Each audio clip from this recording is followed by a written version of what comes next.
Hello friends, स्वागत है आपका मेरे चैनल पे। और आज हम देखेंगे कैट 2019 स्लॉट 2 के सारे ही अरिथमेटिक क्वेश्चन को डिस्कस करेंगे। ठीक है, टोटल अगर आप देखोगे तो टोटल 14 क्वेश्चन पूछे गए थे कैट में।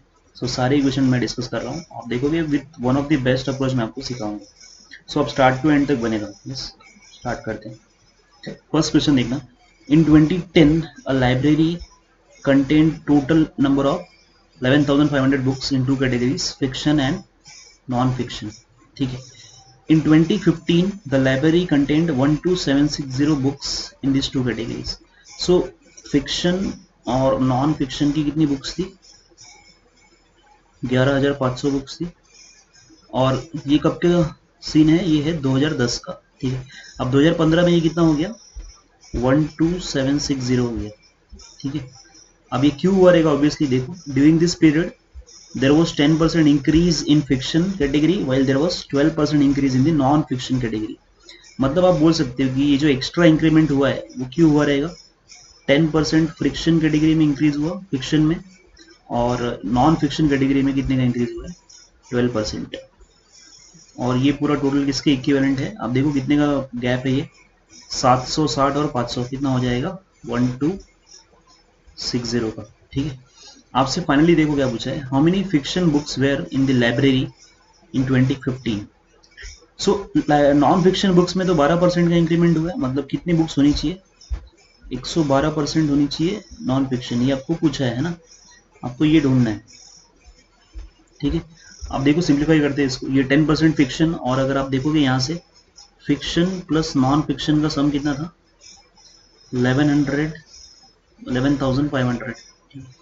सिंप्लीफाई करने के लिए मैं क्या करूँगा, दोनों साइड 10% का मल्टीप्लाई कर दूंगा और मैं सब्ट्रैक्ट कर दूंगा इन दोनों को।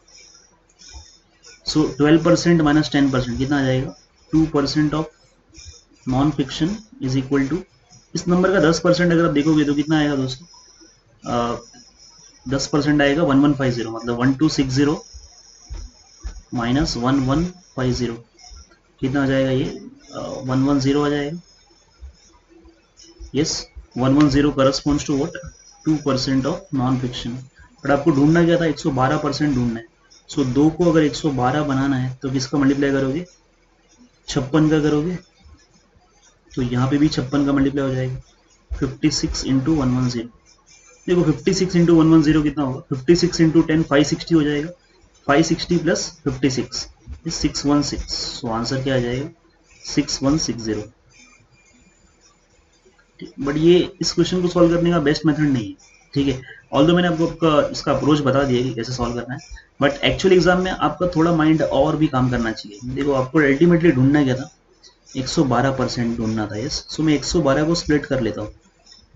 किससे कैंसिल होगा ये? 4 से होगा। 4 टू ज़ा 8 कितना हो जाएगा? 4 टू ज़ा 8 32, 4 8 ज़ा, और ये 7 से कटेगा, है ना? 7 से कितनी बार जाएगा? 4 बार। तो आपका आंसर 7 का मल्टीपल होना चाहिए, है ना? 7 का मल्टीपल ये ऑप्शन नहीं दिख रहा है, तो ये तो गया। ना ही ये ऑप्शन दिख रहा है। फर्स्ट ऑप्शन देख लेते हैं। 7 9 ज़ा 63, 30, 7 4 ज़ा 28, ये भी नहीं दिख रहा है। So obviously this has to be true. इतने पुअर ऑप्शंस फ्रेम किए हैं कैट में कि आप समझ सकते हो कि ये जो मैंने इतनी सारी वर्किंग की है ना, इसकी कोई ज़रूरत नहीं थी। ठीक है, इसके बिना भी आपका आंसर आ सकता था, खाली अगर थोड़ा आप प्रेजेंस ऑफ माइंड यूज़ करते तो। आई होप आपको ये क्लियर है। नेक्स्ट क्वेश्चन की तरफ मूव करते हैं। Anil can do a job in 20 days. Anil कितने दिन में कर लेता है? 20 डेज में। Sunil can do it in 40 days. Sunil कर लेता है उस काम को 40 डेज में। ठीक है, Anil starts the job and after 3 days Sunil joins him. So job start करता है अनिल, नंबर लाइन में बना देता हूँ। कितने दिन तक काम करता है अनिल? 3 दिनों तक काम करता है। उसके बाद उसको सुनील ज्वाइन करता है। Again after few more days Bimal joins them. ठीक है, कुछ दिनों बाद और कौन ज्वाइन कर लेता है? अनिल, अनिल प्लस सुनील प्लस बिमल, ये तीनों काम करते हैं and they together finish the job. ठीक है, एक और कंडीशन दिया है, if Bimal has done 10% of the job then how many days was the job done, in how many days was the job done. LCM ले लेते हैं, कितना आ जाएगा? 40, मतलब ये एक दिन में 2 यूनिट काम करेगा, ये 1 यूनिट करेगा। देखो पहले 3 दिन तक तो एक काम कर रहा है, और वो एक दिन में कितना काम करता है, 2 यूनिट। सो इन 3 दिनों में कितना काम कर दिया होगा, 6 यूनिट। और आपको एक और दिया है कि काम का 10% कौन करता है, पूरे काम का 10% विमल करता है, मतलब 40 का 10% कितना हो जाएगा, 4 काम विमल ने कर दिया होगा। मतलब अगर आप ये पहले 3 दिन का काम और विमल के काम को सब्ट्रैक्ट कर दोगे, तो जो जितने बचे हुए काम हैं उनको अनिल और सुनील ने इतने दिन तक किया होगा। और बच कितना गया काम, देखो 40 में से तो 10 तो हो चुका है ना, मतलब बचा काम कितना है, 30। और इस बचे हुए काम को कौन कर रहा है, अनिल और सुनील कर रहे हैं। अनिल और सुनील का आप यहाँ से देख सकते हो, एक दिन में कितना काम करते हैं इन लोग, 3 यूनिट करते हैं। सो बचा हुआ 30 यूनिट करने में कितना दिन कंज्यूम किया होगा, 10 डेज।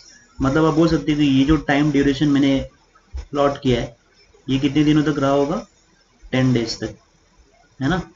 और स्टार्टिंग के 3 डेज यहाँ पे कंज्यूम हुए, मतलब आंसर क्या आएगा, 13 डेज। ओके, नेक्स्ट क्वेश्चन देखते हैं। In an examination the score of A was 10% less than that of B.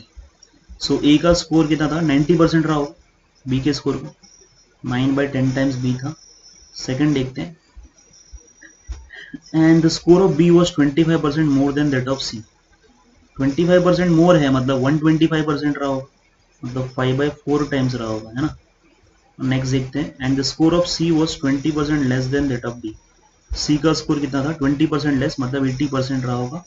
ठीक, आपको देखो कितना इजी क्वेश्चन है, ए का वैल्यू दिया है, डी का वैल्यू पूछा है, आप प्लग इन कर दो ए को यहाँ पे, 72 इज 9/10 टाइम्स बी। जितना फास्ट आपका कैलकुलेशन होगा उतना जल्दी आप कर लो।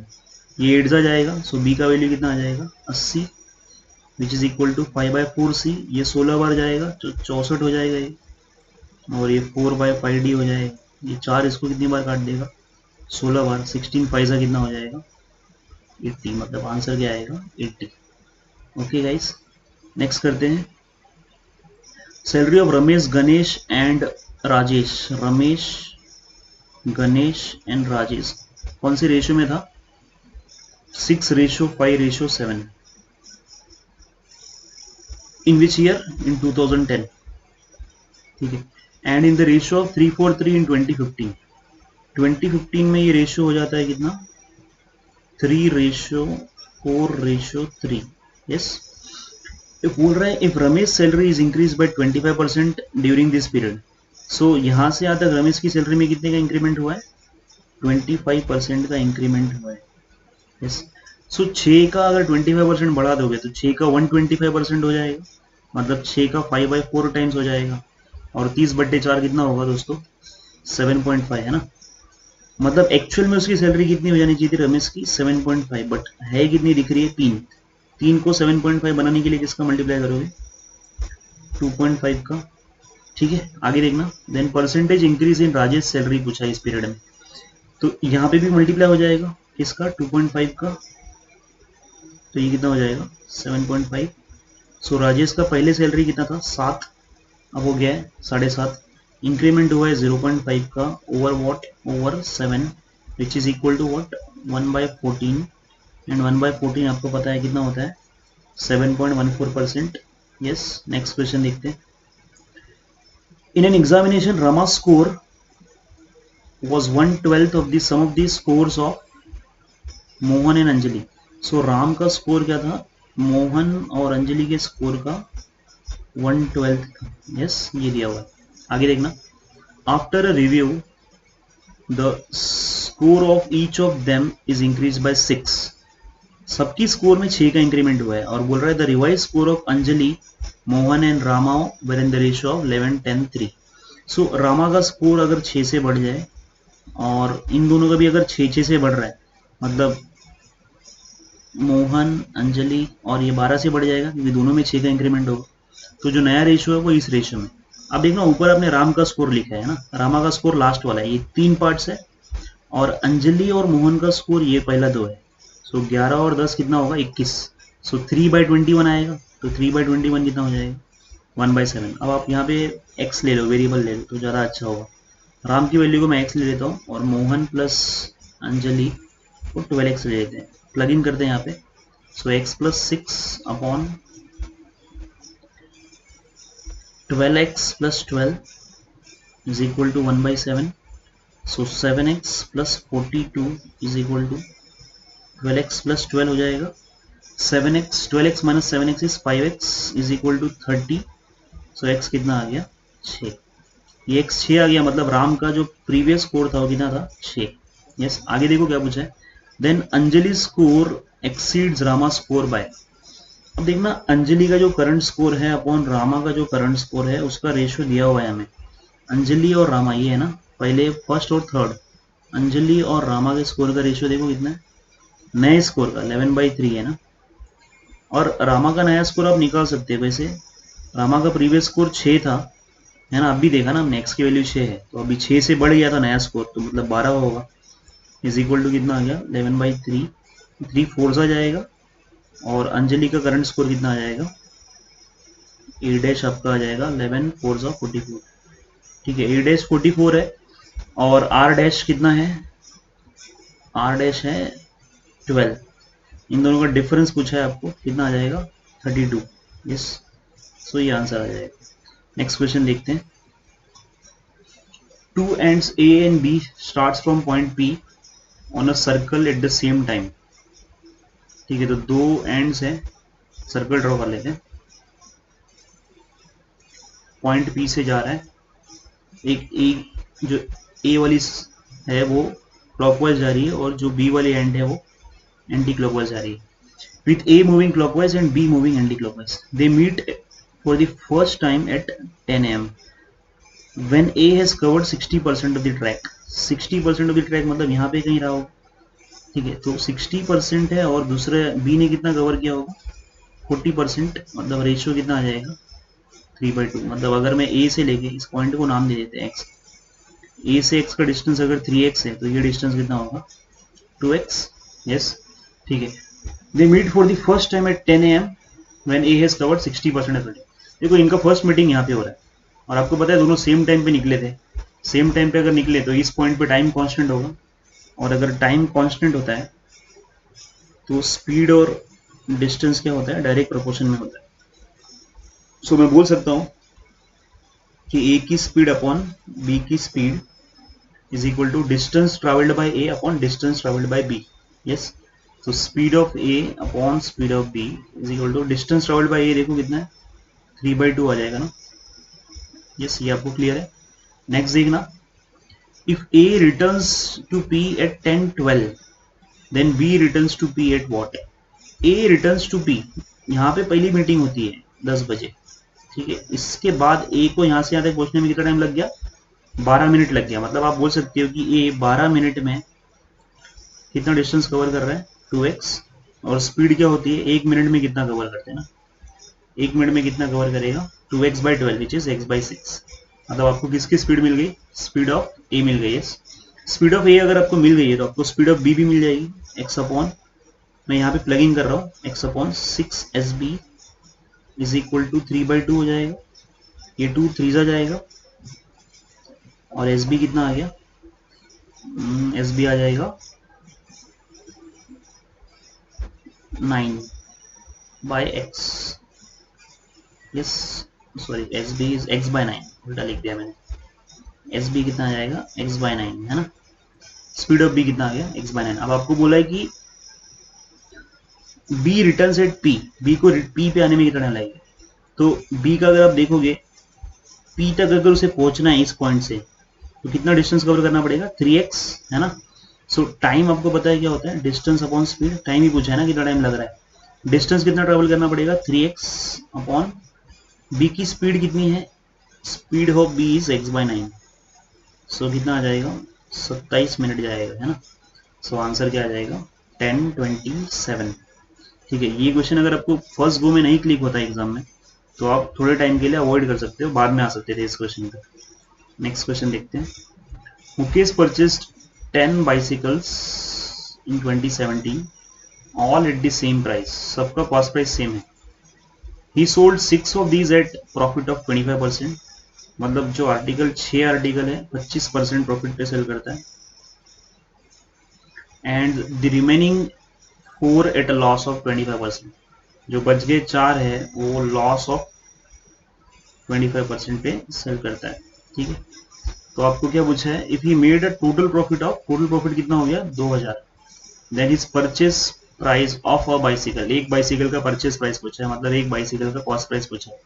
ठीक है, आप ओवरऑल प्रॉफिट और लॉस निकाल सकते हो एलिगेशन यूज करके, या वेटेड एवरेज, 2 3 जाएगा, ये 2 2 जाएगा। सो वेटेड एवरेज से आपको ये सर्कल मिल जाएगा, है ना, मतलब देखो ओवरऑल प्रॉफिट दे देगा ये, 25 3 कितना हो जाएगा 75, 75 minus 50, 75 minus 50 is 25, 25 by 3 plus 2 is 5, so कितना आ जाएगा 5%, मतलब ओवरऑल प्रॉफिट कितना हो रहा है 5%, है ना।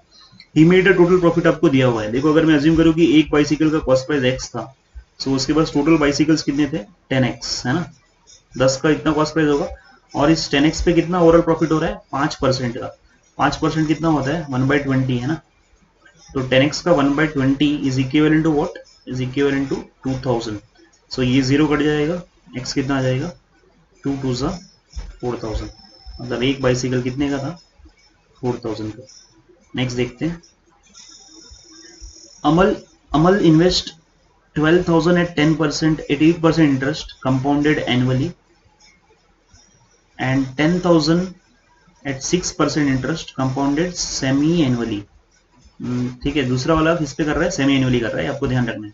Both investment being for 1 year, Bimal invest is money at 7.5% SI for 1 year, Bimal SI में इन्वेस्ट कर रहा है। अमल ने दो इन्वेस्टमेंट किया है, जो पहला 12,000 है वो 8% CI पे डालता है एक साल के लिए, और दूसरा जो 10,000 है वो 6% के हिसाब से डालता है, सेमी एनुअली डालता है एक साल के लिए। और देखना आगे, if Amal and Bimal gets the same amount of interest, then amount in rupees invested by Bimal. बहुत ही स्ट्रेट फॉरवर्ड क्वेश्चन है। देखो बीमल का अमाउंट पता नहीं कितना है, बट पता है कि वो 7.5% इंटरेस्ट इन्वेस्ट करता है, सिंपल इंटरेस्ट। 7.5% अगर कर रहा है तो 7.5% ही ब्याज मिलेगा, किसका, उसके प्रिंसिपल का, उसको प्रिंसिपल को मैं बी ले लेता हूँ। अब इसने 12,000 इन्वेस्ट किया था कितने पे, एक साल पे 8% कंपाउंडेड एनुअली, तो 12,000 का 8% कितना हो जाएगा, देखो यहीं से दिख रहा है 1% कितना होगा 120, 120 इंटू 8 कितना आ जाएगा 960। और जो दूसरा है वो सेमी एनुअली कर रहा है 6% पे, तो 6% देख लो, सेमी एनुअली कितना हो जाएगा 3% हो जाएगा। अब आप यहाँ पे a प्लस बी यूज कर लो, कितना आ जाएगा 3 plus 3 plus 3 into 3 9/100 which is equal to what 6.09 overall interest मिलेगा, 6.09% है ना, इसका 6.09% ऑफ वॉट 10,000 है ना, 10,000 का 00 ये परसेंटेज कट जाएगा, और ये 100 का मल्टीप्लाई होगा तो कितना हो जाएगा 609 हो जाएगा, है ना। तो 960, 900 और 600 कितना हो गया 1500, so 1569 is equal to what 7.5% is nothing but 15% by 2। अब देखो 5% की वैल्यू 1/20 होती है, तो 15% की इतनी होगी 3/20, तो ये कितना हो जाएगा 3/40 भी हो जाएगा, इज इक्वल टू 1569 हो जाएगा। अब आप काट दो, 3 से कितनी बार जाएगा 5 बार, 3 2 3 3 सो बी कितना आ जाएगा 523 इंटू 40। देखो 500 का 4 गुना 2000 होगा, 23 का 4 गुना, 23 का डबल कर लो, 23 का डबल करोगे तो 46, 46 का डबल करोगे तो 92 आ जाएगा, मतलब कितना आ जाएगा 2092 आ जाएगा, 20920। ठीक है, तो आप देखो आप बिना कैलसी के भी ये सॉल्व कर सकते थे, प्रोवाइडेड आपके मेथड्स अगर अच्छे हैं। ठीक है, नेक्स्ट देखते हैं, shopkeeper sells 2 table each procured at cost price P, yes, to Amal and Asim at profit of 20% and at loss of 20% respectively। सो दो टेबल है, दोनों का कॉस्ट प्राइस P है, पहले वालों को सेल करता है अमल को कौन से वाले प्रॉफिट पे 20% प्रॉफिट पे, ठीक है, और दूसरे को सेल करता है असीम को 20% लॉस पे। तो देखो अमल के लिए कॉस्ट प्राइस कितना हो जाएगा 120% हो जाएगा ऑफ P, और इसके लिए कितना हो जाएगा असीम के लिए 80% ऑफ पी हो जाएगा। आगे देखना, Amal sells is table to Bimal at a profit of 30%, Amal ने ये 30% प्रॉफिट पे बिमल को सेल कर दिया, while Asim sells is table to Varun at a loss of 30%, इसने कितने पे सेल किया है 30% लॉस पे सेल कर दिया Varun. If the amounts paid by Bimal and Varun, तो बिमल और अरुण ने क्या अमाउंट पे किया होगा, यही पे किया होगा, सेलिंग प्राइस है ना। देखो 30% एक्स्ट्रा है, इसका 10% 12 है तो 30% 36 हो जाएगा। सो ये कितना आ जाएगा 156% ऑफ पी हो जाएगा। सिमिलरली अगर यहाँ पे 30% लॉस हो रहा है तो 80 का 30% कितना होगा 24 घट जाएगा। 24 घटा तो कितना आ जाएगा 56 है ना। सो ये आ गया ठीक। अब Vimal and Varun are X and Y, ये दोनों की वैल्यू एक्स, ये इस एक्स के इक्वल है और ये वाई के इक्वल है। आपसे क्या पूछा है x minus y upon p, x minus y upon p ढूंढने बोला है। So 156% of p minus 56% of p कितना आ जाएगा 100% ऑफ पी अपॉन पी। ठीक है, सो ये पी कट जाएगा, 100% की वैल्यू कितनी होती है 1। सो आंसर क्या आ जाएगा। नेक्स्ट क्वेश्चन देखते हैं। John gets 57 rupees per hour of a regular work and 114 per hour of a overtime work। So regular काम करता है तो कितना मिलता है 57 मिलता है 1 घंटे का, और ओवर टाइम का कितना है 114 रुपीज है 1 आवर का। ठीक है, he works altogether 172 hours and his income from overtime hours is 15% of his income from regular hours। So regular hour की जो इनकम है, ठीक है, is 15% of his income from regular hours। Okay, so 15% ये over time का income है ना, यही बोल रहा है ना, ओवर टाइम का जो इनकम है and his income from over time is 15% of his income from regular hours. Yes, so देखो टोटल काम करता है कितने रेगुलर और ओवर टाइम। से पूछा क्या finally how many hours did he work over time. Over time पूछा तो उसको एक्स देना ज़्यादा अच्छा है, और टोटल उसने 172 आवर्स किया है, मतलब रेगुलर आवर्स कितना काम किया होगा 172 माइनस एक्स। यस, आप देख लो यहाँ से रेवेन्यू कितना जनरेट होगा 15% ऑफ रेगुलर कितना हो जाएगा 172 माइनस एक्स। इतना घंटे काम किया और हर घंटे का कितना मिलता है रेगुलर में, रेगुलर में 1 घंटे का कितना मिलता है 57, यहाँ से इतना जनरेट हुआ रहेगा। और ओवरऑल ओवर टाइम कितना करता है एक्स घंटे तक करता है, एक्स घंटे का कितना मिल रहा है 114 रुपया मिलता है। ये 57 इसको 2 बार काट देगा। सो 2x इज इक्वल टू 15%, मैंने बताया था कितना होता है 3/20 होगा ना, 5% is 1/20, so this is 3/20 of what 172 minus x। so ये 22 सा 40x/3 हो जाएगा, plus x is equal to कितना आ जाएगा 172। सो 40 और ये 3 कितना हो जाएगा 43x is equal to 172 into 3। 43 का कितना टाइम्स है ये 4 टाइम्स है, कैसे समझा 40 इंटू 4 160 होता है, 4 3 12। सो x कितना आ गया 12, और यही ढूंढना था है ना, ये टीटा क्वेश्चन था। नेक्स्ट क्वेश्चन देखते हैं। John jogs on a track A at 6 kilometre per hour and Mary jogs on a track B at 7.5 kilometre per hour. तो दो ट्रैक्स हैं, ट्रैक ए और ट्रैक बी, दोनों की स्पीड दी है। जॉन कौन से ट्रैक पे रन करता है ए पे, और मेरी रन करती है बी पे। आगे देखना, the total length of tracks A and B is, so track A और बी का जो टोटल लेंथ है वो कितना है 325 मीटर है। ठीक है, ये टोटल लेंथ मतलब इसका सरकमफरेंस दिया होगा, यस आपको समझना चाहिए। While John makes 9 rounds of track A, Mary makes 5 rounds of track B. ये लाइन बहुत क्रूशियल है। ठीक है, ये वाइल जो वर्ड है ना बहुत ज्यादा चीजें डिनोट कर रहा है। ठीक है, बोल रहा है वाइल जितने टाइम में जॉन 9 राउंड लेता है उतने टाइम में मेरी कितने राउंड लेती है 5 राउंड लेती है ट्रैक बी के। मतलब यहाँ से दिख रहा है कि टाइम कांस्टेंट है ना, टाइम अगर कांस्टेंट होता है तो स्पीड और डिस्टेंस क्या होते हैं प्रोपोर्शन में। मतलब मैं बोल सकता हूँ कि speed of John upon speed of Mary must be distance travelled by John upon distance travelled by Mary. तो जॉन ने कितने राउंड्स लिए देखो 9 राउंड लिए ट्रैक ए के। सो ट्रैक ए की लेंथ को मैंने ए अज्यूम किया था तो 9 ए हो जाएगा, और इसने कितने राउंड लिए थे 5 बी।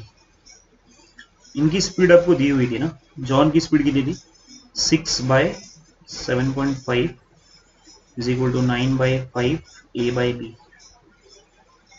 और काट लो, ये 15 फोर जाएगा 15 5 जाएगा, ये 5 कट जाएगा। सो ए बाई बी कितना आ गया ए बाई बी इज 4/9। ठीक है, सो अगर ए की लेंथ 4x है तो बी कितना हो जाएगा 9x, सो ये टोटल कितना आ जाएगा 13x। 13x is equal to what 325 metre.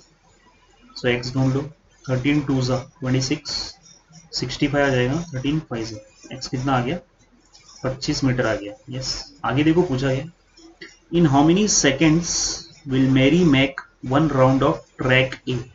Track A का लेंथ देखो यहाँ से मिल जाएगा, ट्रैक ए कितना था 4x था ना, 4x मतलब कितना 100 मीटर। आपको बोला है कि 100 मीटर कवर करने में मैरी को कितना टाइम जाएगा। मैरी की स्पीड कितनी थी, देखो मैरी की स्पीड कितनी थी 7.5 किलोमीटर पर आवर। मतलब आप बोल सकते हो कि वो 3600 सेकंड में कितना ट्रेवल करती थी 7.5 किलोमीटर ना, 7500 मीटर करती थी। ठीक है, तो ये डबल जीरो कट जाएगा, तो बोल रहा है कि 100 मीटर करने में कितना टाइम लेगी, है ना। क्रॉस मल्टीप्लाई कर लो, कितना आ जाएगा 36 इंटू 100/75, यही आएगा ना टाइम। 25 से 3 बार जाएगा, ये 4 बार जाएगा, 3 से ये 12 बार जाएगा, 12 4 से कितना हो जाएगा 48। मतलब कितना सेकंड्स लेगी वो 48 सेकंड लेगी। ठीक है, ये क्वेश्चन आप फर्स्ट गो में स्किप कर सकते थे अगर आपको नहीं क्लिक हुआ। हालांकि ये क्वेश्चन में आपने देखा कि लॉजिक उतना ज़्यादा डिफिकल्ट नहीं है। नेक्स्ट देखते हैं। A cyclist leaves A at 10 a.m. मैं डायग्राम ड्रॉ कर देता हूँ। Leaves A at 10 a.m. and reaches B at 11 a.m. So A से निकलता है और B पे पहुंचता है। साइक्लिस्ट कितने बजे निकलता है 10 बजे। ठीक है, आगे देखना। Starting from 10:01 a.m.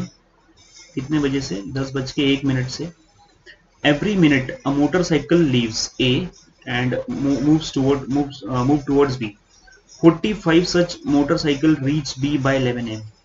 So 10:01 से ऐसे 10:02 पे दूसरी निकली होगी। ऐसे कितने मोटरसाइकिल निकल गए, लास्ट मोटरसाइकिल कितने बजे निकली होगी 10:45 पे, क्योंकि ऐसे 45 मोटरसाइकिल कहाँ पे पहुंच गए थे बी पे पहुंचे थे। अभी मोटरसाइकिल की स्पीड्स आपको नहीं पता है, देखो आगे मेंशन किया है all motorcycles have the same speed. ठीक है, सो अगर सबकी स्पीड सेम है तो आप देखना कि ये जो लास्ट वाला मोटरसाइकिलिस्ट है उसने कितना टाइम लिया हो कवर करने में 15 मिनट लिया है, 15 मिनट है ना। सो जो पहला वाला जो बंदा रहा होगा उसने भी 15 मिनट लिया होगा। मतलब वो पहुंचा कितने बजे रहा होगा, जो फर्स्ट मोटरसाइकिलिस्ट है 10:16 पे पहुंचा होगा, समझ रहे हैं। सेकंड वाला 10:17 पे पहुंचा होगा, क्योंकि सब लोग की स्पीड सेम है तो 15 मिनट ही लेंगे ना पहुंचने के लिए, समझ रहे हैं। आगे देखो क्या बोलता है, कंडीशन दिया है if this cyclist had doubled his speed. देखो डिस्टेंस तो कांस्टेंट है ना ए से बी का, तो अगर किसी बंदे ने अपनी स्पीड डबल कर दी है तो उसका टाइम आधा हो जाएगा उधर पहुंचने में। पहले वो 1 घंटा लेता था, मतलब अब कितने बजे पहुंचेगा इस जगह पे वो साइक्लिस्ट, 11 बजे ना पहुंच के कितने बजे पहुंचेगा, आधे घंटे में पहुंच जाएगा ना 10:30 बजे। तो देखो क्या पूछा है, how many motorcycles would have reached B by the time the cyclist reach B. तो बोलता है 10:30 बजे तक कितने मोटरसाइकिलिस्ट पहुंचे होंगे। आपको पता है कि पहला मोटरसाइकिलिस्ट 10:16 पे पहुंचा था, दूसरा 10:17 पे। ठीक है, तो ऐसे करते करते 10:30 तक कितने मोटरसाइकिलिस्ट पहुंच गए होंगे। देखो 16 पे पहला पहुंच रहा है, 17 पे दूसरा पहुंच रहा है, तो 30 पे ऑब्वियस है कि कितने पहुंचे होंगे 15 लोग पहुंच गए होंगे। यस, सो काफी स्ट्रेट फॉरवर्ड क्वेश्चन था। नेक्स्ट क्वेश्चन देखते हैं। The average of 30 integers is 5। Among these 30 integers, there are exactly 20 which do not exceed 5. So 20 integers यहाँ पे हैं 12, ये 20 ले लिया, ये 10। इनका ओवरऑल एवरेज कितना दिया है 5 दिया है। यस, अब जो ये पहले जो 20 इंटीजर्स है इनका एवरेज बोलता है डू नॉट एक्सीड 5। सो बोल रहा है what is the highest possible value of the average of this 20 integers. So मुझे नहीं पता है, ठीक है, तो मैं इसको x दे देता हूँ, इसको y दे देता हूँ। ठीक है, सॉल्व कर लो, वेटेड एवरेज से 0 कट जाएगा। सो आप बोल सकते हो कि 2x plus y is equal to what 2 + 1 3 5 15 आ जाएगा। आपको इस x को मैक्सिमाइज करना है ना, बोला है what is the possible highest possible value of the average. ये x आपका एवरेज है ना, इसको हाईएस्ट करना है तो y को मिनिमाइज करना पड़ेगा। अगर मैं y को 1 लेता हूँ, देखना दोस्तों, इस y को 1 लोगे तो कितना हो जाएगा, मैं यहाँ पे लिख देता हूँ, ठीक है, तो आप इमेजिन जल्दी कर पाओगे। x y को अगर आप 1 ले लोगे, है ना, तो ये 7 हो जाएगा। जो कि पॉसिबल नहीं है क्योंकि आपका एक्सीड नहीं करना चाहिए। 2 लोगे तो कितना हो जाएगा, 15 माइनस 2 13, 13 का आधा 6.5 नहीं है। 3 लोगे तो 12, 6 हो जाएगा, ये भी पॉसिबल नहीं है क्योंकि इट शुड नॉट एक्सीड 5। 4 लोगे तो 11 हो जाएगा, 5.5 आ जाएगा, यहाँ भी एक्सीड नहीं होगा। 5 अगर लोगे तो कितना हो जाएगा, 10 का आधा 5, एक्सीड 5 नहीं होना चाहिए, तो ये भी पॉसिबल नहीं है। इसके बाद अगर आप 5.1 भी ले लोगे ना तो पॉसिबल है, बट आपको देखो कि आपको अगर आपने 5.1 ले लिया तो आपका आंसर इंटीजर नहीं आएगा। तो लेट सपोज अगर मैंने 6 ले लिया y की वैल्यू, तो 15 माइनस 6 कितना हो जाएगा, 9। 9/2 कितना आ जाएगा, 4.5।